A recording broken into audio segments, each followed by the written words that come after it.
Hello, Assalamu alaikum. This is Ikramul Hussain Khan and I'm the co-founder of AMS Academy. So as far as you know, AMS Academy is the first online English medium school of Bangladesh, and we have been operating for 4 years trying to provide international quality education to kids all across the country and even from abroad. Now, আজকে আমি একটা ছোট বিষয় নিয়ে একটু কথা বলার জন্য আসলাম। সেটা হচ্ছে আমরা কি টাইপের বুকস ফলো করি, কি টাইপের কারিকুলাম ফলো করি, এই টাইপের জিনিস নিয়ে প্যারেন্টসদের অনেক কোয়েশ্চেন থাকে।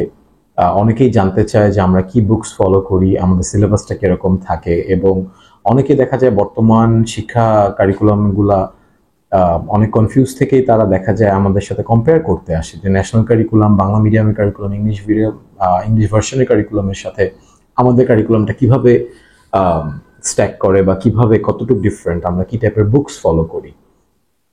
আমি এতটুকু দিয়ে শুরু করতে চাই। প্রথমত যে বাংলাদেশে আসলে ইংলিশ মিডিয়ামের জন্য দুইটা বোর্ড আছে, একটা বোর্ড হচ্ছে এডেক্সেল এবং আরেকটা বোর্ড হচ্ছে কেমব্রিজ।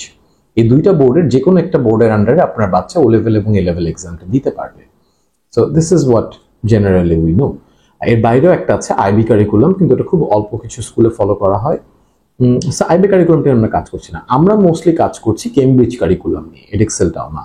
সো কেন কেমব্রিজ এবং কেন আমরা মনে করি যে এইটা আমাদের বর্তমানে যতগুলো মার্কেট অপশন আছে, ন্যাশনাল কারিকুলাম বলেন, ইংলিশ ভার্সন বলেন, এডেক্সেল বলেন, এগুলোর থেকে কেন কেমব্রিজটা বেটার এবং কেন আমরা এটা চুজ করে নিয়েছি, আমি একটা এক্সাম্পল দিয়ে আজকে আমি আপনাদের সাথে একটু ডিসকাস করতে চাই।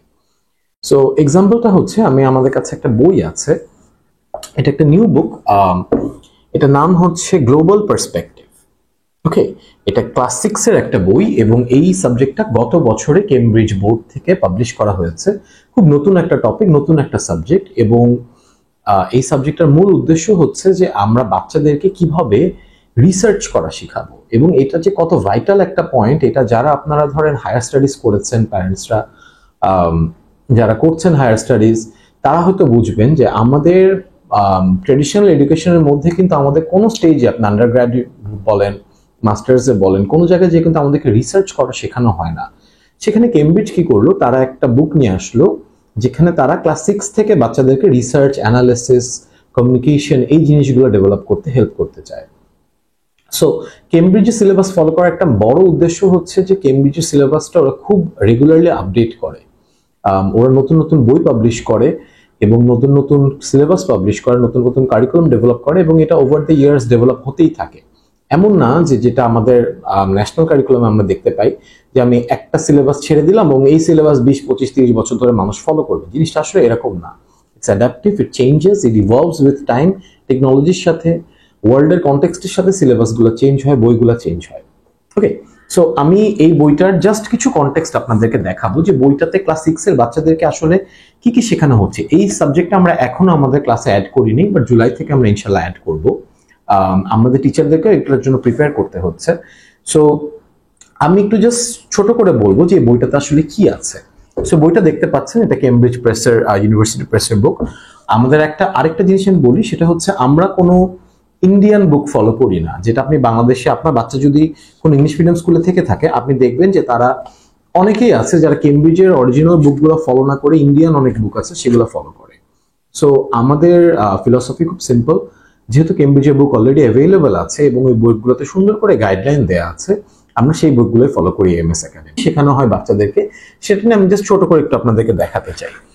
সো ফার্স্ট যে টপিকটা, সেটা হচ্ছে রিসার্চ। আপনার বাচ্চাদেরকে তারা রিসার্চ করা শেখাবে। সেকেন্ড যে টপিকটা, সেটা হচ্ছে অ্যানালিসিস। ওকে, একটা রিসার্চের পরে তারা কিভাবে অ্যানালিসিস স্কিল ডেভেলপ করতে পারবে এবং তারা কিভাবে তাদের অ্যানালিসিস স্কিল আর ইমপ্রুভ করতে পারবে। সরি, জাস্ট 6টা চ্যাপ্টার আছে এখানে। হ্যাঁ, থার্ডটা হচ্ছে ইভ্যালুয়েশন। সো ওরা যে রিসার্চ করে যে ইনফরমেশনগুলো পাবে, সেটাকে তারা কিভাবে ইভ্যালুয়েট করবে, তাদের অ্যানালিসিস করে যে রেজাল্টগুলো পাবে সেগুলোকে কিভাবে ইভ্যালুয়েট করবে। তারপর আছে হচ্ছে রিফ্লেকশন। সো উইচ ইন্ডিকেটস যে আমরা কি শিখলাম এখান থেকে, সেটাকে আমরা কিভাবে রিফ্লেক্ট করব, যে আউটকামটা আমরা একটা রিসার্চ থেকে যে আউটকামটা পাচ্ছি সেটা আমরা কিভাবে কাজে লাগাতে পারবো। তারপর আসে হচ্ছে 5th চ্যাপ্টার, কোলাবোরেশন। কোলাবোরেশনে শেখানো হয় কিভাবে আমরা কোলাবোরেটিভ স্কিলস বাড়াতে পারবো, ডেভেলপ করা যাবে কোলাবোরেটিভ স্কিলস। এবং লাস্টে আছে হচ্ছে communication. So communication, collaboration, research, reflection, evaluation, এই জিনিসগুলো ইভেন আমাদের অনেক অ্যাডাল্টদের কাছেও অনেক ফরেন কনসেপ্ট। আমরা নিজেরাও হয়তো অনেকেই দেখা যায় হায়ার স্টাডিজের জন্য যাচ্ছি, আমাদেরকে কোনো থিসিস করতে হচ্ছে, কোনো রিসার্চ পেপার করতে হচ্ছে, বাট আমাদের অ্যাকচুয়ালি কিন্তু কোনো আইডিয়া নেই যে জিনিসগুলো কিভাবে করতে হয়। একাডেমিক্যালি কোনো স্টেজে কিন্তু এটা শেখানো হয় না বাংলাদেশে। এটা হোক স্কুলে, হোক কলেজে, হোক ইউনিভার্সিটিতে, কেউ কিন্তু আপনাকে বসে কোথাও শেখাচ্ছে না যে কিভাবে একটা প্রপার রিসার্চ দ্বারা করাতে হয়। এবং এইটাই কিন্তু আমাদের, আপনি যদি চিন্তা করেন যে বাংলাদেশ থেকে কেন রিসার্চ পেপার বের হয় না, বাংলাদেশ থেকে কেন ইনোভেটিভ কিছু বের হয় না, তার কারণ হচ্ছে আমাদের গোড়াতেই তো প্রবলেমটা, গোড়াতেই আমাদেরকে এই জিনিসগুলো শেখানো হচ্ছে না। সো আমরা যেটা চেষ্টা করছি, এই বুকটা আমাদের ক্লাস 6 থেকে ক্লাস 8 পর্যন্ত থাকবে এবং আমরা চেষ্টা করব বাচ্চাদেরকে এই কেমব্রিজের গাইডেন্স অনুযায়ী, কেমব্রিজের কারিকুলাম অনুযায়ী কিভাবে তাদেরকে ডেভেলপ করা যায়, কিভাবে তাদেরকে আরো মডার্ন টেকনোলজি, মডার্ন এরার সাথে মিলিয়ে তাদের এডুকেশনটাকে ইমপ্রুভ করা যায় সেটা নিয়ে। আমি বইটার খুব ডিটেলসে যাব না, তবে আমি আপনাদেরকে জাস্ট কয়েকটা ভিতরে পেজ দেখাই। হ্যাঁ, সো এটা পুরাটা একটা অ্যাক্টিভিটি বেসড বুক। ওকে, অ্যাক্টিভিটি বেসড বুক বলতে এখানে এমন না যে বাচ্চাদেরকে কিছু মুখস্থ করতে হবে, রেগুলার ট্রেডিশনাল টপিক মুখস্থ করতে হবে, টপিক পড়তে হবে না। এখানে পুরাটাই হচ্ছে অ্যাক্টিভিটি বেসড, ওদেরকে বহুত ইনস্ট্রাকশন দেওয়া আছে। যেমন ফর এক্সাম্পল আমি একটা অ্যাক্টিভিটি দেখাই। এখানে একটা টপিক আছে, the topic I am working on today is blank. So বাচ্চা এখানে নিজেই তার টপিকটা সিলেক্ট করে নেবে যে আমি আজকে কোন টপিক নিয়ে কাজ করব। ওকে, সো এখানে একটা সিনারিও দেওয়া আছে যে দুটো বাচ্চা, Zara and Arun, have been listening to Marcus and Sophia's discussion. They would like to find out more so that they can decide whose perspective they agree on.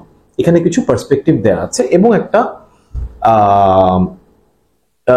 Checklist টাইপের দেওয়া আছে যে ওরা কারো পার্সপেক্টিভে এগ্রি করতে গেলে কোথা থেকে ইনফরমেশন নেওয়া উচিত।